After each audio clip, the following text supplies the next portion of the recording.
The elderly father-in-law, who was supposedly blind and in need of care, was neglected while my husband and his mother enjoyed themselves outside.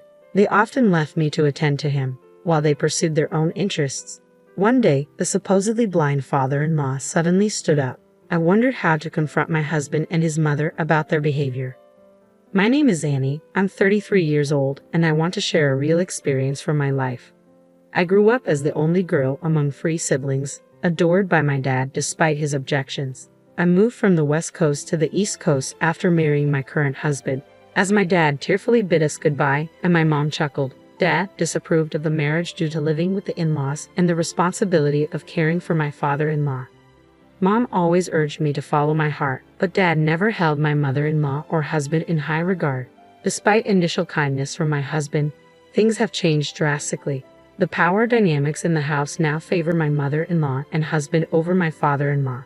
He was diagnosed as blind a few years ago and mostly stays at home. Initially, there were several caregivers, but after I married into the family, my mother-in-law and husband dismissed them all without consultation, claiming it was too expensive. My father-in-law wished to keep at least one familiar male caregiver, but my husband reluctantly agreed, assisted by the same caregiver who had been with the family even before his blindness. I am responsible for mornings, evenings, and a full day each week when the caregiver is absent, despite working remotely full-time for a company. My husband and his mother have begun treating me as a substitute caregiver.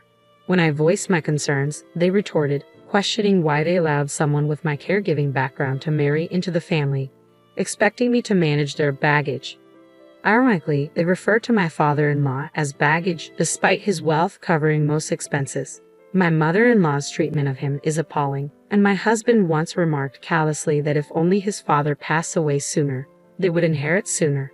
Despite wanting to divorce my husband, I couldn't bear the thought of my father-in-law being mistreated while I was away. I often felt sorry for him, especially on their days off when my mother-in-law and husband would leave me to care for him while they enjoyed themselves, indulging in careless shopping. Originally, my father-in-law was a significant landowner with several properties that generated a steady passive income managed by professionals. I only handled the payments, but my mother-in-law and husband would siphon off money from the bank account for their own use. When I confronted my father-in-law about this misuse, he sadly admitted, "I see that my wife and son only view me as a cash cow. I apologize for burdening you with my care." I reassured him, "Don't apologize. Using my caregiver's license is what I'm here for. My work is home-based, so helping you isn't a problem." Taking care of my father-in-law wasn't burdensome, but my frustration grew towards my mother-in-law and husband, who neither did housework nor held jobs, yet acted superior. My resentment towards this do-nothing-do intensified. Then one day, my mother-in-law and husband announced they were going to the Caribbean for 2 to 3 weeks. "Don't do anything unnecessary, just focus on your caregiving," they instructed casually. They packed their bags happily and excitedly a week in advance. Once they left, I finally had a moment to relax. To my surprise, father-in-law started changing into a suit on his own.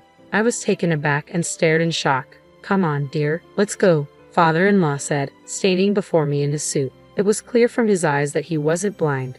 "Father-in-law, can you see?" I asked, surprised. "Not perfectly blind. Blindness can't be cured completely," he replied, handing me a business card indicating where he wanted to go. 3 weeks later, an oblivious husband and mother-in-law returned, relaxed from their trip. Fun times always end too soon. "We're back to reality," my husband remarked with a sigh. "In the blink of an eye, do we have to face this gloomy face again? Next time, let's go to the Maldives," my mother-in-law added. Within 10 minutes of their return, the doorbell rang. I answered through the monitor and found 2 men in suits standing there. "I recognized one of them," I said as mother-in-law and my husband looked puzzled. "Oh, it's James's lawyer. What brings you here?" As the two wondered, father-in-law walked into the living room. He guided the lawyers to chairs and sat down himself. "Did he just walk and sit down by himself?" mother-in-law muttered. The lawyers sat down reluctantly, looking at father-in-law quietly. He called me over, and I took a seat next to him. "Today, I've set up this meeting for 3 reasons," father-in-law began. "The first one is about your husband's affair." Saying this, he pulled out a photograph from an envelope. In it, my husband, mother-in-law, and an unfamiliar woman were captured intimately. "Who's this woman?" father-in-law asked calmly. Neither my husband nor mother-in-law said a word in response. Father-in-law continued to reveal more photos from the envelope, several showing my husband with his arm around the woman, clearly enjoying her company, and others of them entering the hotel at different times and places. I've known about your husband's infidelity since he married you, father-in-law stated. He didn't just go to the Caribbean with the two of you, he was with her too. With all the evidence laid out, there was no denying it. Why? How did you? My husband stammered, clearly caught off guard. It seems my husband believed he had gotten away with it. I whispered to myself, realizing the extent of the betrayal. Amid the whirlwind of work, household chores, and caregiving, I hadn't noticed the signs. I simply assumed my husband and his mom were enjoying outings together. Don't you have anything to say to her? I finally confronted my husband, breaking the tension that had hung in the air. Awkwardly glancing at me, he sighed, "Well, if we've been found out, so be it. Yes, you're just a caregiver to him now. He has a new partner, a so-called common-law wife." My mother-in-law chimed in, laughing, "Is this true?"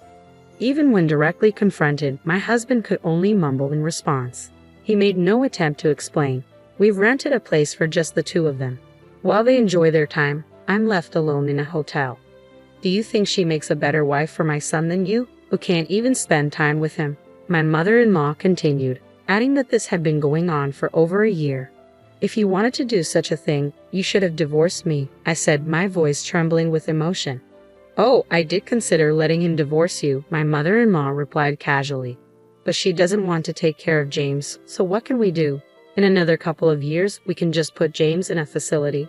That's what I thought. Her words hit me like a tidal wave. Shock and disbelief washed over me. "Well, that's how it is," she concluded. "I'm fine with you divorcing right now, but since you'd be abandoning caregiving, don't expect any compensation in the divorce settlement." My sorrow quickly turned to anger. Enough is enough. You can't just play with her life like it's a game. Father-in-law, suddenly filled with energy, jumped up and yelled at the two of them. My husband and mother-in-law were taken aback. "But you've been hiding something too," father-in-law continued, his voice sharp. "You can actually see, can't you? Otherwise, how could you walk around your room and sit down by yourself?"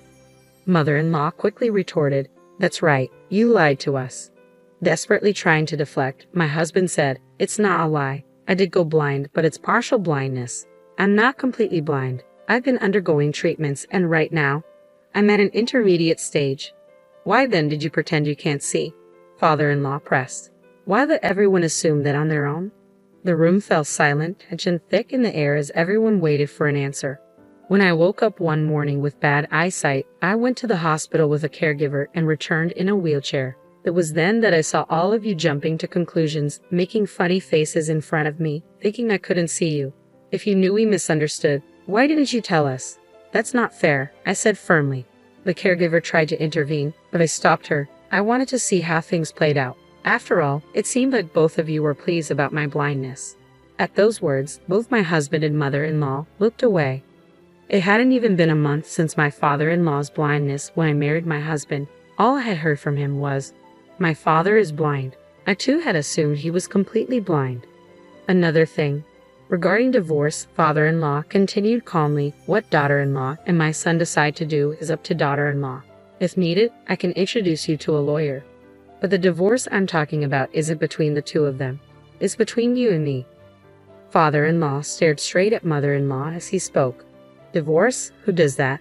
If that's the case, let's talk about the last point." "I want my money back," father-in-law declared abruptly. It turned out he had been giving mother-in-law a living allowance every month. However, thinking that the blind father-in-law wouldn't notice, mother-in-law had dipped into other savings. Worst of all, it was from the inheritance left by father-in-law's father. "You always had a tendency to lavish yourself with money. That's why I arranged for a set amount to be transferred to you through the home caregiver," father-in-law explained calmly. "But knowing you, I thought you might spend from other sources when you learned about my blindness. That's why I kept separate accounts for my earnings and the inheritance." A year later, when father-in-law checked with the bank, he discovered that around $60,000 had been spent in just that year alone. $60,000, father-in-law exclaimed, astonished. "It's unbelievable that mother-in-law could waste so much money every month. If I had that kind of money in a year, I wouldn't even know what to buy." But for mother-in-law, with her spending habits, it seems like pocket change. I can't possibly pay that back, mother-in-law retorted defiantly. Plus, it's my money too, right? Whether it's inheritance or whatever, I can use it as I please. You don't understand inheritance law, father-in-law responded firmly. Even if we divorce, that inheritance won't go to you. If you can repay that money all at once, I'll let you stay and not proceed with a divorce. But if you can't, consider that $60,000 as property division and quietly agree to a divorce. The real estate owned by father-in-law and mother-in-law had also originally come from his father's inheritance. Therefore, mother-in-law couldn't claim it in a property division. But Dad, I began, realizing now how wrong. I've been wrong all this time. I want to change. Can you please forgive me for everything? The husband desperately clung to his father's feet. Daughter-in-law, what will you do? Do you still want to be with this lazy cheater? Father-in-law asked, looking at me. No, I've come to see the light. I realize now how foolish it was to tolerate him just because I loved him, I replied firmly. Can you recommend a lawyer? I'll be seeking compensation in the divorce proceedings and will be divorcing him. I had lost all feelings for my husband and decided to demand compensation in the divorce proceedings. Simultaneously, a meticulous lawyer handed me a divorce application, which I signed on the spot. Wait a second, I don't have the money to pay any compensation, my husband protested. You can start a part-time job or find another way to pay it back, father-in-law suggested. I'll let you stay in this house for a while because of our son, not because you're my son, but to keep an eye on you. My husband, tears in his eyes, apologized to me and signed both the divorce application and the compensation agreement. Father-in-law then surprised me further. I also want to give you a portion of my assets as a token of my gratitude and apology. I'd rather give it to you than to my son, father-in-law declared solemnly. He handed me a copy of his will. What is this? I asked, bewildered. The original is with the lawyer. I can't give it to you now, father-in-law explained. When I pass away, the lawyer will contact you. At that time, I want you to accept my assets. The will stated that a portion of father-in-law's property and bank deposits would be inherited by me. I can't accept this, I said, feeling overwhelmed. I've only been with your family for just over a year. I haven't done anything special to deserve this from father-in-law, I protested. No, that's not true. You stood by my side and tried to protect me, even when they said such terrible things, father-in-law replied with a gentle smile. Why are you giving it to that young woman? I've been with you for many more years, mother-in-law interjected angrily. Quiet, what have you done for me? Father-in-law countered firmly. From the moment we got married, you left all the household chores to the help. Weren't you the same with raising our son? It was me and the maids who looked after him when he was young. I know about your affairs and that you spent money on your lovers. It's shameful what you and our son have done.